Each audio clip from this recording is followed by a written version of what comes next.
Hey, what's up? It's another Sober Sunrise video. What do you know? It's July 20th. It's Sunday. It's a beautiful day. It's 8:43 a.m. And I'm having the worst allergy attack I've had in a long time. Barely slept last night. So, great reason to read about having my shortcomings removed. Maybe they can remove my allergies. I'm going to apologize in advance for all the sniffling and potential sneezing along the way. So let's read. July 20th, but now the words, "Of myself I am nothing. The Father doeth the works," began to carry bright promise and meaning. From the 12 and 12, page 75. I feel like the last several readings have all been from page 75 of the 12 and 12. Except for that one that was some kind of text. I don't even know what that text is, and I have to look it up still. Anyway. When I put the seventh step into action, I must remember that there are no blanks to fill in. It doesn't say humbly asked him to fill in the blank, remove our shortcomings. For years, I filled in the imaginary blank with help me, give me the courage to, and give me the strength, etc. The step says simply that God will remove my shortcomings. The only footwork I must do is humbly ask, for which me means asking with the knowledge that of myself I am nothing. The Father within doeth the works. All right, let's get into this one. And you guys know me. I'm going to replace a lot of the words to make it fit for me. You should do the same. If God isn't your jam, fill in that word with what is your jam. So it says, but now the words, back to the top, but now the words, of myself I am nothing, the higher power doeth the works, began to carry bright promise and meaning. The theme for the last several have been kind of the same. Giving up control, understanding that you're not the center of the universe, that you're not the director, you're not the captain, you're just an actor in the play, you're just a passenger. That's been the theme for the last several days. But it's, I guess, hammering it home day after day after day. Really, hopefully, it'll sink in. So, the words, of myself, I am nothing. Okay, of myself, by myself, when I'm in control, I am nothing. My higher power does the work. And yesterday we talked about how my higher power does its work through other people. So again, continuing that trend. When I put the seventh step into action, humbly asking God to remove my shortcomings, I must remember that there are no blanks to fill in. It doesn't say humbly asked him to fill in the blank. Remove our shortcomings.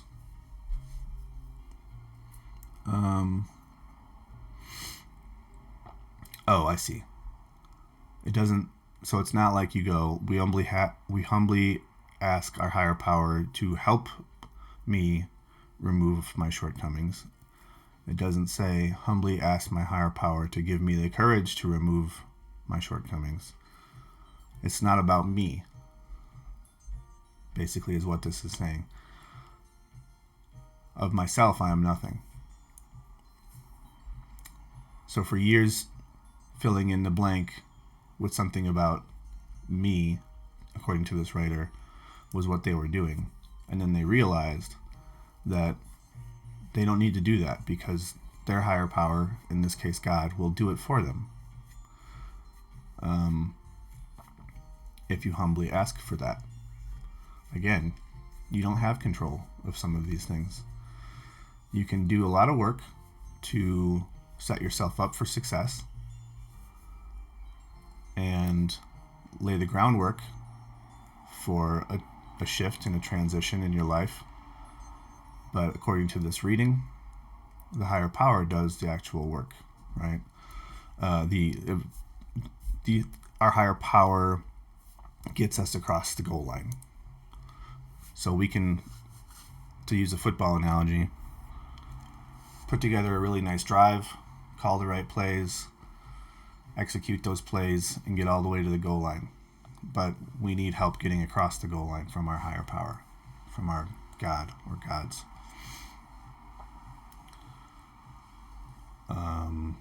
The only footwork I must do is to humbly ask. So that's how we get to the goal line, is doing all the work to understand what our shortcomings are and own those. Step 4, step 5, all the steps. 1, admit we're powerless, right? Do all these things. That's putting the football drive together, getting from one end of the field to the other. And then getting across the goal line into the end zone is humbly asking to remove our shortcomings. Which for this writer means asking with the knowledge that of myself I am nothing. So, it's like goal line stand, right? You just try to, if you guys don't know what football terms I'm using, this isn't going to be that helpful, but it's a goal line stand. You're trying to get that last yard. The defense has got all their big guys in, and you've got all your big guys in, and you keep butting heads, and you just can't get across the goal line because you're trying to do it by yourself. And you did all this work to get to this point, and you're like, I'm so close. I just need to get across the goal line, and then my shortcomings will be removed. And you're not asking humbly for help with that step. And no success. But when we do this, we humbly ask for help and say, okay, I can't do it without you. Of myself, I am nothing.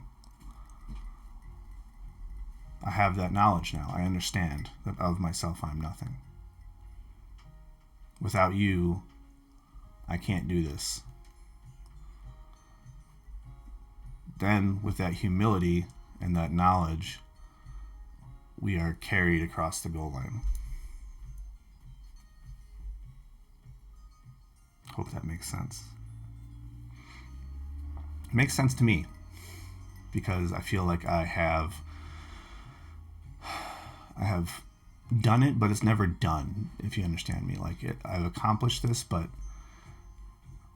you don't just have one drive in a football game and then the game's over, right?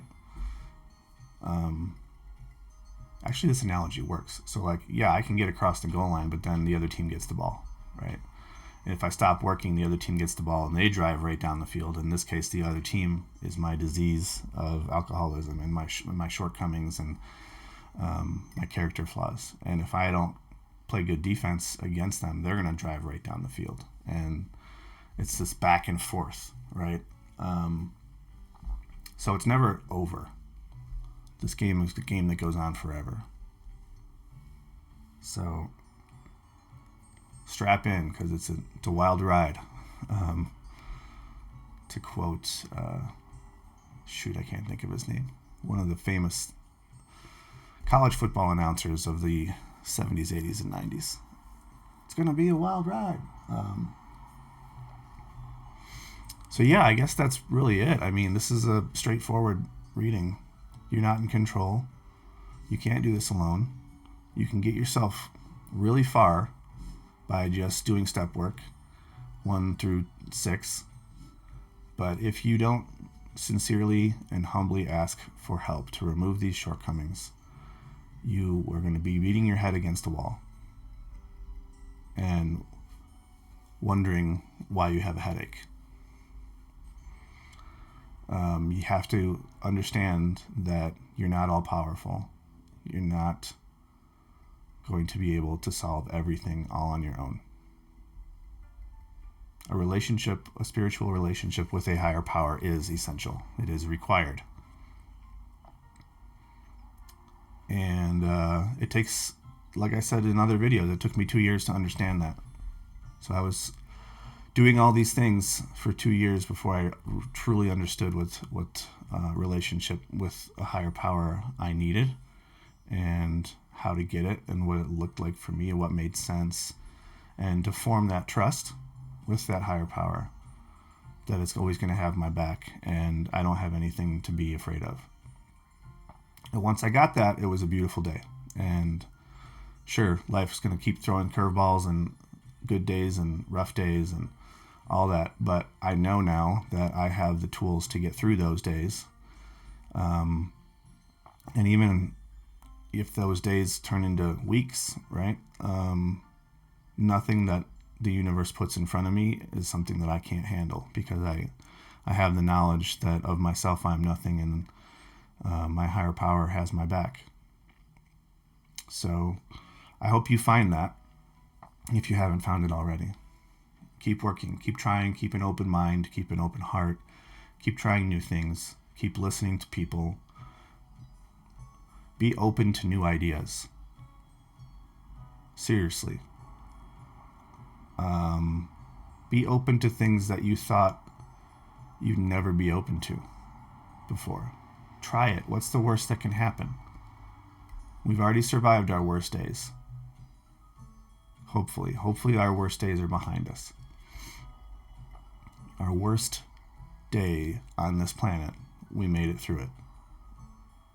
It didn't take us out. And good things are ahead if you want them, but you have to work hard for them. So try new things. Get out of your comfort zone. Get comfortable being uncomfortable. Because there's really beautiful life ahead just waiting for you to claim it. Your beautiful life that you envision is out there waiting for you to claim it. But you have to be prepared with the tools that are necessary to deal with the ups and the downs. Because you can claim that beautiful life, but if something comes along and challenges you and you don't have the tool to deal with that challenge, that beautiful life is gone like that. What's the worst that can happen? Try something new, something that you swore you would never do before. Try praying, try meditating, try, I don't know. So many people hear meditating and they're like, oh, try it. Try it more than once. Give it a shot. Give it several shots. What's the worst thing that can happen? Nothing. You try it and you're like, oh, I don't know how to do this. My mind keeps racing. I can't quiet my mind. It takes practice. I'm not an expert at it. But I enjoy trying it. I enjoy the practice. So you don't have to be perfect to enjoy it. You can still enjoy something that you're not good at. Give it a shot. Try something new. All right, enough preaching. I'm going to be going out in the yard and doing a bunch of yard work, and my allergies are going to get even worse. So that's what I have looking forward to today. If you like the video, give it a thumbs up. If you like the channel, subscribe. And then share the channel, share the video with someone you might know who is struggling and could benefit from hearing stuff like this. All those things, liking and sharing and subscribing, help the algorithm on YouTube understand that these are valuable videos, and the algorithm should make them more visible to other people. I don't really go around sharing the link with a lot of people, which is why currently all the views on the videos are really low. I'm hoping that it grows organically, and if it does, that's great. If it doesn't, it is what it is. I'm not in control. So, again, subscribe, and share, please. And that's it. So whoever you are, wherever you are, whenever you're listening to this, I want you to know that you are enough, and you are loved, and you can do this, and you are supported from me, from afar, from in the past perhaps. I believe in you, and I've been in your seat before, and I know how it feels. So if you want it bad enough, you can do it. It's going to take a lot of work and effort and dedication, but you can do this. You can have the life you dream of. It's out there. It's just waiting for you to grab it. So I believe in you, and I love you, and you can do this. So keep coming back. Try something new today. Keep doing the best you can, and things will get better. All right, gotta go. Love you all very much. Have a great day. Bye.